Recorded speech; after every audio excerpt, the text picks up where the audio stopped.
देशामध्ये 2014 पासून स्वातंत्र्य, समता, बंधुता आणि धर्मनिरपेक्षता ही संविधानिक मूल्य पायदळी तुडवली जात आहेत असा आरोप करत लोकशाही टिकवण्यासाठी अनेक विचारवंतांनी आणि चळवळीतील कार्यकर्त्यांनी एकत्र येऊन निर्भय बनो असा नारा देत चळवळ उभी केली आहे। या चळवळी अंतर्गत राज्यभरात आत्तापर्यंत 55 सभा झाल्यात। 9 मार्चला सायंकाळी 6 वाजता दसरा चौक मैदानात निर्भय बनो सभा होणार आहे।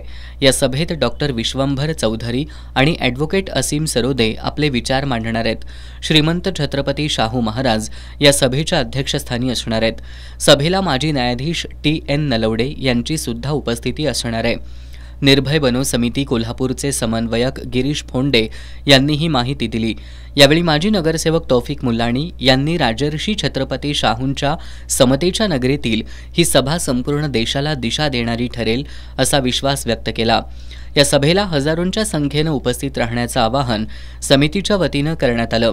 यावेळी अनिल चव्हाण, ॲडव्होकेट किशोर वराळे, भरत रसाळे, उमेश पोवार, सुशांत पोवार यांच्यासह विविध संघटनांचे पदाधिकारी उपस्थित होते।